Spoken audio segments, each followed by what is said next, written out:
Simula kagabi, pansamantalang pinapayagan dumaan sa EDSA mga provincial bus para sa Holy Week. Live mula sa Quezon City, may unang balita si Bea Pinlac. Bea! Maris, ilang araw bago magsemana Santa ay may mga bumabiyahe na pauwi ng probinsya. Dahil dyan, lumuluwag na ang pulisiya ng MMDA sa mga biyahe ng provincial bus dito sa EDSA. Ilang araw bago ang Semana Santa, bumiyahe na pa Nueva Ecija ang pamilya ni Evelyn at Danny. Lesson learned na raw nang ma-stranded sila sa terminal nung nakaraang taon, kaya sinadya nilang maaga bumiyahe ngayon. Maraming tao kasi nung nakaraang taon na rin kami dito, na-stranded kami dito. Daming tao. Kaya ngayon lang kami kailangan maaga po para hindi kami makasabay. Ang hirap sumakay. Kaya kailangan naghahanda na. Pagka nag-set up ka pa sa sunod na araw, tumasrobol na, matraffic na. Kaya mas maganda ngayon.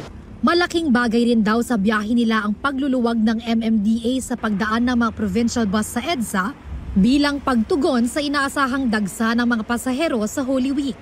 Mula kahapon, pinapayagan na ang mga ito na dumaan sa EDSA mula 10 p.m. hanggang 5 a.m. at gagawing 24 oras naman mula April 16 o Miyerkules Santo hanggang April 20 Easter Sunday. Ang mga bus galing North hanggang Cubao papayagan at ang mga galing South ay pwede hanggang Pasay. Madaling araw pa lang kanina, may ilan ng bus na sinamantala ang mga piling oras na pwedeng baybayin ng EDSA.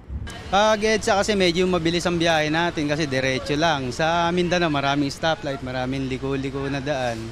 Kaya pag EDSA mas komportable yung driver, mga pasahero natin na mabilis na nakakawin probinsya.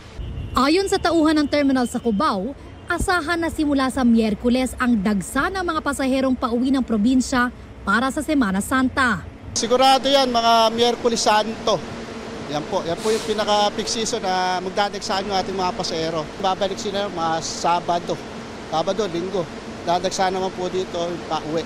Mahigit 2,500 personnel at 460 assets ng MMDA ang ide-deploy sa major roads at transport hubs sa Metro Manila para sa Oplan Semana Santa. Magpapatupad rin daw ng no day off, no absent policy para sa mga field traffic personnel simula April 16. Maris, paalala naman ng MMDA sa mga bus operator pagsapit ng April 21, alas 5 ng madaling araw, back to normal na. Wala na dapat mga provincial bus na dumadaan dito sa EDSA. At yan ang unang balita mula rito sa Quezon City.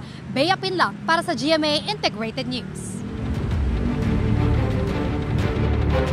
Gusto mo bang mauna sa mga balita? Mag-subscribe na sa GMA Integrated News sa YouTube at tumutok sa unang balita.